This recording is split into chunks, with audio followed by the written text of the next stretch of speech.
अस्सलाम वालेकुम guys, welcome back. मैं हूं आपका इंस्ट्रक्टर अमदद सर। अडोबी इलस्ट्रेटर की इस वीडियो के अंदर हम टाइप टूल को ही कंटिन्यू करेंगे। अच्छा, पिछली दो वीडियोस में हमने काफ़ी हद तक टाइप टूल के अंदर जितनी भी चीज़ें थी उनको सीख लिया है। अगर आपने वो वीडियोस नहीं देखी तो आप उन वीडियोस को लाजमी देखें। इस वीडियो में हम एरिया टाइप टूल और उसके बाद टाइप ऑन पाथ टूल को यूज़ करना सीखेंगे। बहुत ही इंपॉर्टेंट टूल है और स्पेशली जो टाइप ऑन पाथ है इसको आप लोगो डिज़ाइनिंग के अंदर बहुत ज़्यादा यूज़ करते हैं। और अगर आपने किसी भी पाथ के ऊपर अपने टेक्स्ट को प्लेस करना है तो वो आप टाइप ऑन पाथ के ज़रिए ही कर सकते हैं। तो आपने वीडियो को एंड तक देखना है। जब तक आप वीडियो को एंड तक नहीं देखोगे, बहुत सारी चीज़ें ऐसी होती हैं जो कि मैं वीडियो के अंदर बता रहा होता हूँ तो वो आपकी स्किप हो जाएंगी। तो वीडियो को जब आप कोई भी वीडियो आप देखें, आप उसको एंड तक देखें ताकि जो भी उसके अंदर ज़रूरी चीज़ें बताई जाएँ वो आपकी सारी क्लियर हों, ताकि आपके कंसेप्ट क्लियर होंगे तो ही आप अच्छे ग्राफिक डिज़ाइनर बन पाएंगे। तो चलिए स्टार्ट करते हैं अपनी इस वीडियो को और देखते हैं कि हम इलस्ट्रेटर के अंदर इन दोनों टूल्स को किस तरह से यूज़ कर सकते हैं। ओके, तो हम आ गए हैं अपने कंप्यूटर की स्क्रीन के ऊपर और अगर आप यहाँ पे टाइप टूल के ऊपर ही होल्ड करते हो क्लिक करके, तो इसके अंदर आपको मिलेगा एरिया टाइप टूल और उसके बाद आपको मिलेगा टाइप ऑन पाथ टूल। सबसे पहले हम एरिया टाइप टूल को ही यूज़ करना सीखेंगे। अच्छा, एरिया टाइप टूल के लिए आपके पास कोई भी शेप होना ज़रूरी है, वो सर्कल में हो या आपने वो उसको पेन टूल से ड्रॉ किया हो। तो हम यहाँ पे कोई भी शेप बना लेते हैं, जैसा कि यहाँ पे हम एक पॉलीगॉन बना लेते हैं।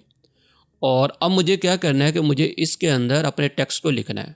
अच्छा, इसमें जो इम्पोर्टेंट चीज़ है कि कलर आपका जो एरिया है, जो आपने शेप ड्रॉ किया है, इसका कोई भी कलर होगा तो इससे फ़र्क नहीं पड़ेगा। तो अगर हम यहाँ पे इसका कलर कोई भी कर दें, फॉर एग्जांपल मैंने रेड कर दिया, स्ट्रोक हमें यहाँ पे नहीं चाहिए, स्ट्रोक भी एक्चुअली ये ख़त्म कर देगा।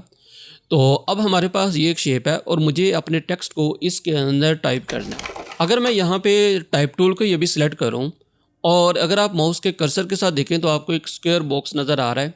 जब तक आपके माउस के साथ ये कर्सर है, इसका मतलब है कि आप पॉइंट टाइप या पैराग्राफ टेक्स्ट को ड्रैग करके टाइप कर सकते हो। जैसा कि मैं अगर क्लिक करूं, हमारे पास आ गया जी पॉइंट टेक्स्ट और अगर हम यहाँ पे ड्रैग करेंगे तो हमारे पास आ जाएगा पैराग्राफ टेक्स्ट। अब अगर मैं यहाँ पे आऊँ तो यहाँ पे अगर मैं यहाँ पे क्लिक करता हूँ तो ये टाइप तो हो जाएगा, लेकिन ये इस हमारी जो शेप है इसके अंदर टाइप नहीं हुआ। मुझे क्या करना है कि मुझे इसको इस शेप के अंदर टाइप करना है, तो इसके लिए मैं इसको डल करता हूँ। इन दोनों को भी हम डल कर लेते हैं और अब हम आते हैं जी एरिया टाइप टूल के अंदर। अब यहाँ पे आप माउस के कर्सर के साथ अगर देखें तो यहाँ पे इसका जो आइकन है ये आपको सर्कल में नज़र आ रहा है और यही एरिया टाइप टूल का आप कह लें कि एक निशानी है या उसका एक आइकन है। तो अब मुझे इसके अंदर टाइप करना है, तो आपने क्या करना है, आपने इसके पाथ के ऊपर आना है। अगर आप यहाँ पे क्लिक करेंगे तो कुछ नहीं होगा। आपने क्या करना है, आपने इसके पाथ के ऊपर आना है और इसके ऊपर यहाँ पे क्लिक कर देना है। तो अब आप देखें यहाँ पे इस शेप के अंदर हमारा जो टेक्स्ट है वो टाइप हो गया है। और अब आप इसके अंदर वही पैराग्राफ की जो सेटिंग है या इसकी करैक्टर सेटिंग है या जो भी आप इसके अंदर करना चाह रहे हो, आप पैराग्राफ पैनल या करैक्टर पैनल के अंदर जाके इसको मैनेज कर सकते हो।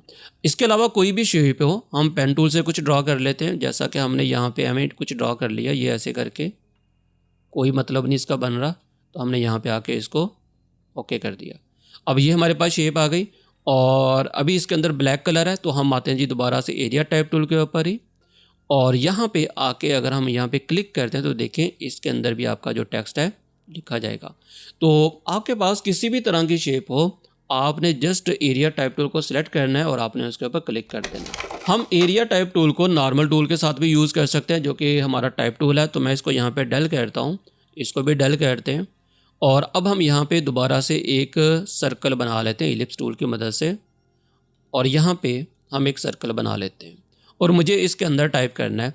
लेकिन इस बार मैं यहाँ पे एरिया टाइप टूल को चूज़ नहीं करूँगा, मैं यहाँ पे जो नॉर्मल हमारा टाइप टूल है उसी के ऊपर रहूँगा और इसको क्लिक करूँगा। अब अगर आप यहाँ पे देखें तो अभी भी हमारे पास वही नॉर्मल टेक्स्ट के लिए आइकन आ रहा है। अब अगर हम यहाँ पे आते हैं और आप जैसे पाथ के ऊपर आओगे, देखो जैसे पाथ के ऊपर आओगे आपके माउस का जो कर्सर है ये एरिया टाइप टूल के अंदर कन्वर्ट हो जाएगा। तो इसका मतलब है कि आपको स्पेशल इसके ऊपर आने की ज़रूरत नहीं है, आप इसी के ऊपर रहते हुए एरिया टाइप टूल को भी यूज़ कर सकते हो। तो मैं यहाँ पे क्लिक करता हूँ और हम यहाँ पे आके पाथ के ऊपर जस्ट क्लिक करेंगे तो हमारा जो टेक्स्ट है इसके अंदर लिखा जाएगा।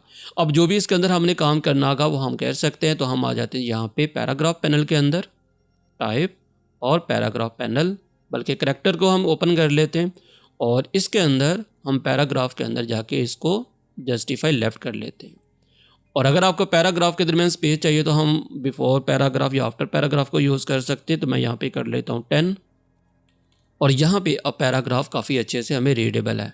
और अगर आपको लग रहा है कि ये ज़्यादा है तो आप इसको यहाँ पे कम कर सकते हो। डिपेंड करता है कि आप की रिक्वायरमेंट क्या है।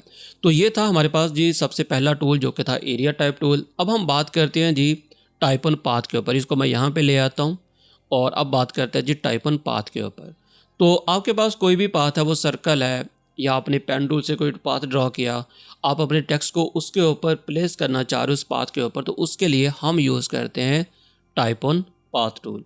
तो अब मैं यहाँ पे पहले एक पाथ बना लेता हूँ। तो मैं यहाँ पे पेन टूल ले लेता हूँ और यहाँ पे हम इस तरह करके एक पाथ ड्रॉ कर लेते हैं, एस्केप की प्रेस करते हैं और यहाँ पे मुझे इसका जो फिल है वो नहीं चाहिए, तो मैं फिल को यहाँ पे कर दूंगा नन। और स्ट्रोक मुझे चाहिए, तो स्ट्रोक को मैंने यहाँ पे इनेबल कर लिया। अब यहाँ पे हम आते हैं और यहाँ पे हम सिलेक्ट करेंगे टाइप ऑन पाथ टूल। अब आप देखो माउस के कर्सर के साथ आपको एक पाथ का आइकन नज़र आ रहा है, जिसका मतलब है कि अब आप पाथ के ऊपर टाइप कर सकते हो। अब आपने क्या करना है, जस्ट पाथ के ऊपर जाना, सेम उसी तरह से जस्ट पाथ के ऊपर जाके आपने क्लिक करना है, तो आपका जो टेक्स्ट है वो राइट हो जाएगा। तो यहाँ पे हम लिख लेते हैं जी हाउ टू राइट टेक्स्ट या place text on a path, और इसको मैं जूम करता हूँ। तो यहाँ पे अब आपको कुछ और चीज़ें दिखानी है।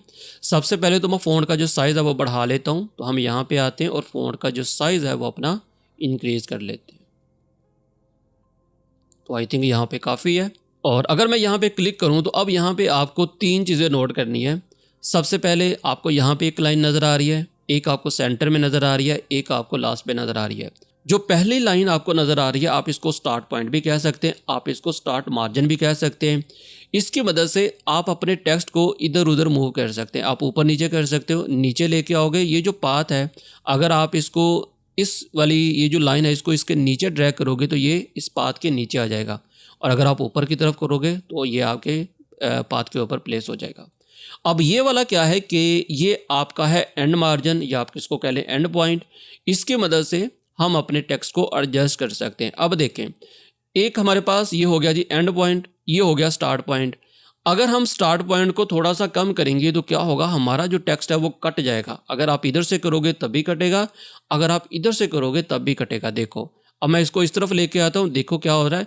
पहले तो वो उस तरफ मूव कर रहा था और अब क्या हुआ, हमारा जो टेक्स्ट है वो एंड से कटना शुरू हो गया।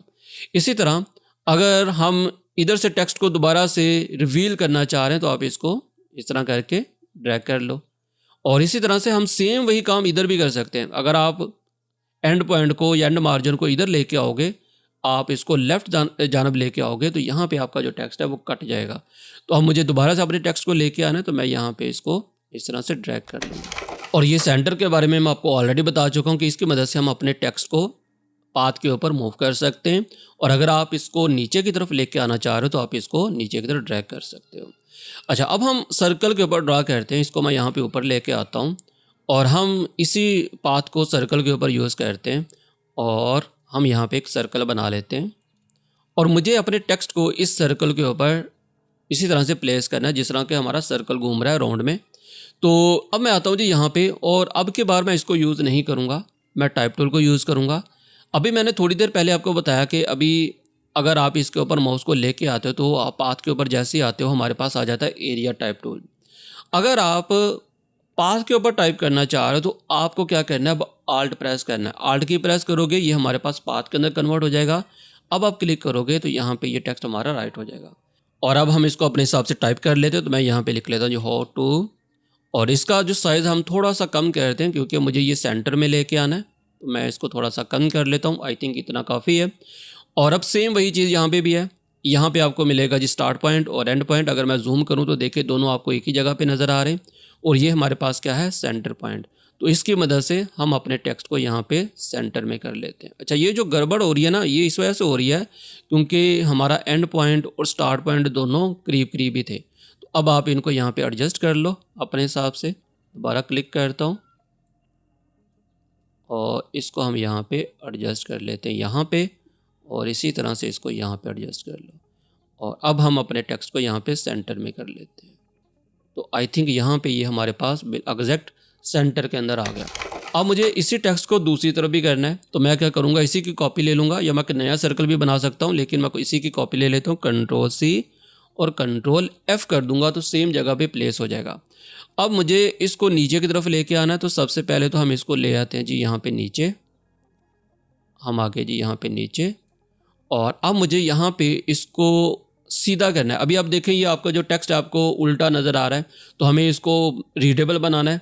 जैसे ये नज़र आ रहा है, मुझे इसको भी इसी तरह से इस तरह से लिखना है। तो इसके लिए आप क्या करोगे, आप इसको सेलेक्ट करो, आपने जाना है टाइप के अंदर और यहाँ पे आपको मिलेगा टाइप ऑन पाथ। अच्छा, इसके अंदर आपको ये मुख्तलिफ ऑप्शन मिल जाएंगे, आप इनको यहाँ पे भी यूज़ कर सकते हो, लेकिन ये सारे ऑप्शन आपको इसके अंदर भी मिल जाएंगे। तो मैं इसी को क्लिक करूँगा यहाँ पे और हमारे पास ये आ जाएगा टाइप ऑन पाथ ऑप्शंस। अब सबसे पहले तो मुझे इसको फ्लिप करना है, तो मैं यहाँ पे क्लिक करूँगा तो हमारा जो टेक्स्ट है फ्लिप हो जाएगा। प्रीव्यू यहाँ पे मैं ऑन कर लूँगा। अभी हमारे पास ये कुछ इस तरह से, इसको अभी हम एडजस्ट करते हैं। और उसके बाद आपके पास मुख्तलिफ तरह के ये आ जाएंगे कि आप इसको जो प्लेस करना चाह रहे हो, इसके इफेक्ट हैं, आप किस तरह से इसको दिखाना चाह रहे हो पाथ के ऊपर। स्क्यू करोगे तो ये कुछ ऐसे करके हो जाएगा। इसी तरह आप इसको 3D रिबन कर सकते हो। ये मैं आपको नीचे करके दिखाता हूँ। पहले हम इसको ज़रा दोबारा से उसी के ऊपर कर लेते हैं, रेनबो के ऊपर।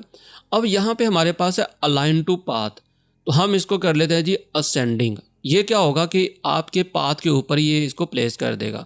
तो मैं इसको यहाँ पे करता हूँ ओके। इसको मैं अभी आपको दोबारा करके दिखाता हूँ। सबसे पहले मैं अपने टेक्स्ट को यहाँ पे एडजस्ट कर लूँ, तो मैं यहाँ पे इसको ले आता हूँ जी नीचे दोबारा से मूव करके। तो आई थिंक यहाँ पे ये ठीक है। अब मैं दोबारा इसको क्लिक करता हूँ, तो हम दोबारा जाते हैं टाइप के अंदर, टाइप ऑन पाथ और टाइप ऑन पाथ ऑप्शंस के अंदर। अब मैं दोबारा से आपको ये करके दिखाता हूँ। स्क्यू के अंदर आपको ये कुछ इस तरह करके नज़र आएगा, इसी तरह से 3D रिबन के अंदर इस तरह से, और स्टेयर स्टेप के अंदर आपको ऐसे नज़र आएगा। और इसी तरह मुख्तलिफ ऑप्शन है, तो हम इसको रेनबो के ऊपर कर देते हैं। अब ये हमारे पास सबसे पहले ये कुछ ऐसे करके था डिसेंडर के ऊपर, ये अंदर की तरफ कर दिया था। जब मैंने इसको फ्लिप किया था तो इसने क्या किया था, इसको अंदर कर दिया था। अब मुझे इसको बाहर की तरफ लेके आना है, क्योंकि ये भी हमारा टेक्स्ट बाहर की तरफ है, मुझे इसको भी बाहर की तरफ अलाइन करना है। तो मैं अलाइन टू पाथ के ऊपर जाके इसको असेंडर के ऊपर क्लिक कर दूंगा। अब ये हमारे पास बाहर की तरफ आ जाएगा। तो आप इसको पाथ के सेंटर में भी कर सकते हैं, इसी तरह आप इसको बेसलाइन के ऊपर भी कर सकते हैं। तो मेरे केस में यहाँ पे ये मुझे बाहर की तरफ चाहिए, तो मैं इसको असेंडर के ऊपर क्लिक करूँगा और ओके कर दूँगा। अब हम यहाँ पे अपने टेक्स्ट को दोबारा से एडजस्ट कर लेते हैं ताकि ये ठीक से सेंटर में हो जाए। अब मुझे इसके ऊपर एक सर्कल ड्रॉ करना है, तो मैं यहाँ पे सर्कल लेता हूँ और हम आए जी यहाँ पे, ये हमारे पास एग्जैक्ट सेंटर आ गया। हम यहाँ पे एक सर्कल ड्रॉ कर लेते हैं। फिल हमें नहीं चाहिए तो इसको कर लो नन, और यहाँ पे मुझे स्ट्रोक चाहिए तो मैं इसको ब्लैक कर लेता हूँ। और उसके बाद इसी की डुप्लीकेट कॉपी बना लेते हैं। तो मैंने Ctrl+C Ctrl+F किया और ये हमने एक कॉपी बना ली। तो अब हमारे पास ये कुछ ऐसे करके हो गया। अब मुझे इसके अंदर स्टार्स लगाने, तो मैं क्या करता हूँ, यहाँ पे आता हूँ शेप्स के अंदर स्टार, और यहाँ पे हम एग्जैक्ट सेंटर के अंदर स्टार लगा देते हैं। ये असल में सेंटर बन रहा है, तो ये लगा दिया। हमें चाहिए फिल इसका, इसको हम कर लेते हैं नन, और इसी की डुप्लीकेट कॉपी करके हम इधर ले आते हैं। तो आप इसको थोड़ा सा नीचे भी कर सकते हो, तो हम इसको ज़रा नीचे कर लेते हैं यहाँ पे। तो अब ये हमारे पास ठीक हो गया। अब हम सेंटर में भी लिख सकते हैं कुछ भी, तो हम यहाँ पे आते हैं और हम यहाँ पे लिख लेते हैं जी अपने चैनल का नाम, और इसका फ़ॉन्ट हम कर लेते हैं जी इम्पैक्ट, और साइज़ हम इसका यहाँ पे कर लेते हैं इंक्रीज़, और इसको सेंटर में कर लो। तो ये हो गया जी हमारे पास एक स्टम्प का डिज़ाइन, या आप इसको कह लें जी लोगो का डिज़ाइन। तो ये थी हमारी आज की वीडियो। आई होप कि आपको इसके अंदर जितनी भी मैंने चीज़ें आपको बताई वो आपकी सारी क्लियर हो चुकी होंगी। अब आपने क्या करना है कि जस्ट इसके ऊपर प्रैक्टिस करनी है ताकि आप ये सारी चीज़ें और अच्छे से समझ सकें। तो चैनल के ऊपर अगर आप पहली दफ़ा आए हैं तो चैनल को लाजमी सब्सक्राइब करें। वीडियो अच्छी लगी है तो वीडियो को लाजमी लाइक करें। कमेंट बॉक्स में ज़रूर बताइएगा कि वीडियो आपको कैसी लगी। आप जो लाइक करते हैं हमारी वीडियो को, यही हमारा रिवार्ड होता है। तो आपने वीडियो को लाजमी लाइक करना है, और अगर अच्छी लगी है तो आप इसको अपने दोस्तों के साथ शेयर भी कर सकते हैं। तो मिलते हैं फिर नेक्स्ट वीडियो में, तब तक के लिए अपना और अपने प्यारों का ख्याल रखिएगा। अल्लाह हाफिज़।